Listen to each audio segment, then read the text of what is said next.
All right, we are back from the Murchie. We got a duo race report today. Say hello, Matthew. What's up? All right. So today was a pretty good day. Pretty eventful. Barely made it to the start line on time, and I think there was maybe a little bit too much socializing, and I was a little late. Sorry, Matthew. My job as a teammate was to get him to the start line on time, and we just did that. So we made it. Yeah, we did make it technically. No warm up, but we made it. Got into the race. Why don't we talk about the threes race? Threes race was interesting because, so last weekend we had the combined Masters field with us, and it totally changed the dynamic. Way bigger race. It's also cold. You can see the sun is come out. Pretty nice conditions. But we were in a small group. It was like 11 guys. I think 12 had signed up and one guy didn't show. So a small group. It kind of felt like a breakaway type of day in terms of just like the size of the group. And so creating separation as well was also quite difficult because everybody was just chasing each other down. Matt's legendarily strong, and so his goal was to make the race really hard, and he did that. He almost cracked me, actually. I got actually dropped on the preem lap. So preem, if you're not aware, is just kind of like an intermediary sprint for points. There's like a green jersey classification, general classification, and guys go for that. I knew within the first 50 meters of this race, I didn't have it today. Like, my legs were toast. I had a 6-hour day on Tuesday. I took the day off to get some volume in, trying to build back from the illness. And on Thursday, I rode to Langley and back. Last night, I don't know what happened. Like, I think I already mentioned that I woke up at 12:30 and just woke myself up, playing the race scenario in my head. I guess I'm pretty obsessed with that kind of stuff, and so I woke myself up, got back to bed at 3, and then I was up again at 6. So yeah, not a good sleep. But Matthew and I and Hugo were kind of like representing like the second biggest team, and then the other big team on the road was Red Kilo. I think they have 4 guys. Kilo? I think 3 or 4. 3 or 4. Yep. And unfortunately, Hugo didn't have a good day, so it was mostly me and Matt. And to be honest, it wasn't really me. Like, it was Matt. Matt was just hauling ass, making the race hard, and it was like Matt versus Red Kilo. It felt like the other riders kind of contributing, pulling through. Minimally, I would say. Minimally. The independent guys. Well, actually, maybe that's not quite fair, but yeah, a lot of the independent guys were sitting in, so it felt like it was a lot of Red Kilo and myself at the front trying to make some moves happen, but yeah, nothing was really sticking at the start. Yeah, I think that's fair. There was a point where Matt was off with a group of 3 or 4. Yeah, 4. There's a guy who he downgraded from Cat 2. I guess it's been 5 years off racing. Had a hell of a sprint on him, but he launched it hard, and Matt followed, and a few other guys made it through. That guy unfortunately didn't make the group, but then I thought Matt with that group, it was a strong group, it would stick. But man, there was just diesels in our group. Like, every time a move would go, it would just like somebody would just glue it back together, and it wasn't me very much at that time. I was kind of just hanging in there. Pace was pretty on at certain points, and man, cornering was sketchy. I have to say, I was probably I wasn't the worst in the corners today, but I was second worst. You know who you are. But not good. I like just the lack of sleep. I think I just didn't have confidence, didn't have legs.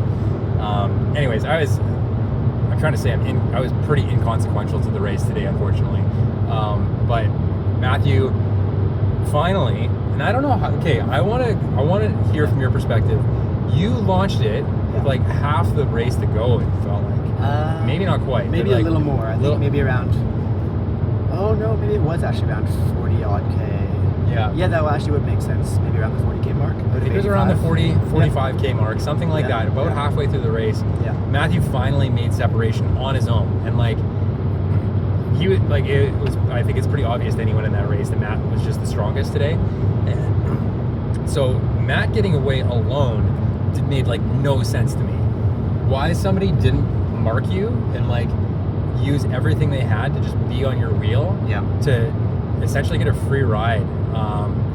Like even if Matt had one other guy, I think that would have been a guaranteed win for one of the two people in that group, in that break group between Matt and whoever else made it. And there was guys that had some big watts today. Like I just shocked that either nobody could hold Matt's wheel, because Matt did. I think he did pop pretty hard. And I went through a corner, so I came into a corner first. Okay. Took the corner hard, and then just gassed it out of the corner. Okay. So maybe if the guy behind me didn't take the corner super well, might have lost the wheel. Right, and then you've got separation, and it's I have a small gap there. Yeah, keeping up with the power at that point is hard. So, it's possible that like you just gapped the field and got away. But anyways, it was shocking to me that nobody like launched a true race-winning move to bridge to him, because he was Matt was just on one today. So anyways, Matt was like, I thought he was gone. I did count his gap at one point. It's about 25 seconds. That's a long way up the road, to be 25 seconds up. And he was alone, which is like really hard to stay away that long. But I thought he had it. And then next thing you know, like I just saw him not pedaling anymore. And I was just like, are you kidding me? Like I truly thought, like I just like my guts just like hurt. Like he had a mechanical. There's just no way that he just stopped pedaling. But I guess the reality was that the group was quite organized in a chase effort for Matt. Like I think they realized how strong Matt was. All of the really strong riders were rotating really pretty well. I wasn't doing anything. My job is to help my teammate, so I wasn't going to help them. So Matt stopped pedaling. I think he lost faith, but in the end, it was a good move because he recovered.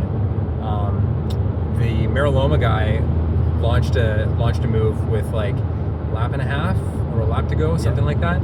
And I don't think anyone really thought it was that threatening, but then it turned out he was getting a really good gap and made a lot of nerves happen. He had a 15-second gap with the half lap to go.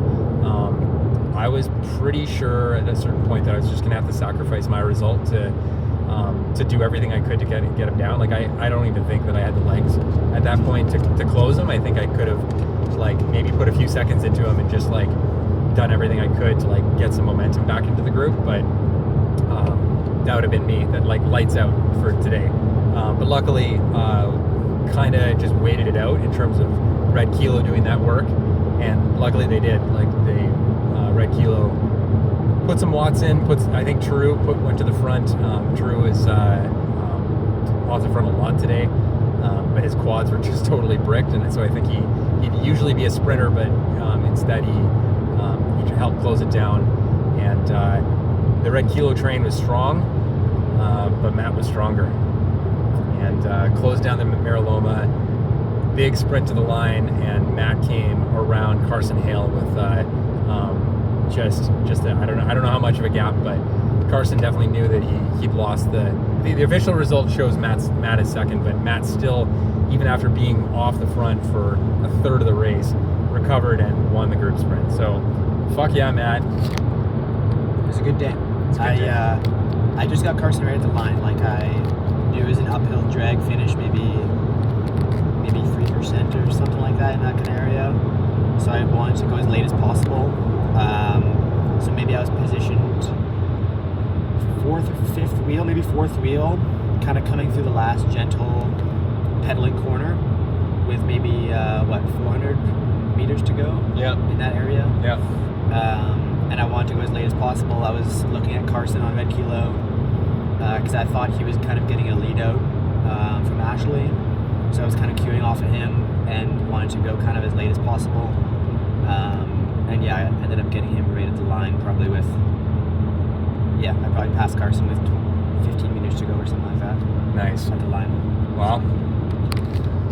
Good race, man. Thank you, Jeff. So, big day today. Also, just a couple shout outs. So we did launch our InstaFund partnership today. ABBA's helmets have come in. We We've got our InstaFun logo on our Albus helmets.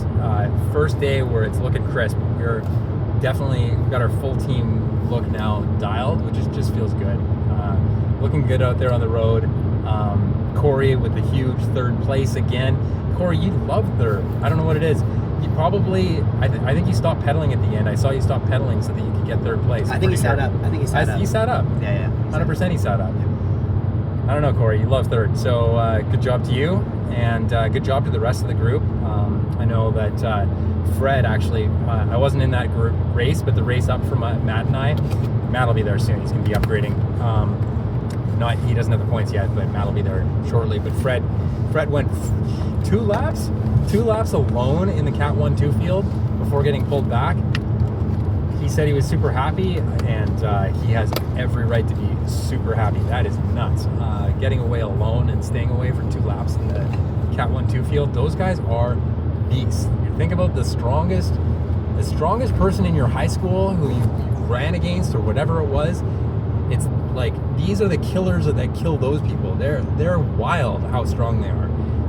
So kudos to Fred. Mac had a really good race, brought Jonas to the front. I heard that was pretty funny. Everyone was just kind of dying in the back. And then, I think the future was like 6, 7, 8 in the Cat 4 field. It was a big 30-person group, something like that. So really great result in the 4s. Kalen finished in the group. I technically finished in the group. I would say that I hung on for dear life in the group. Overall, awesome day for Future. Got any parting words there, Matt? Not too much, no. Was thankful for the nice weather, because previous couple of races have been a bit shocking with the rain, so that was nice to have some nice dry conditions. Yeah, man. Okay, we're going through a tunnel, so you'll probably lose us. That's a race report. See you guys soon.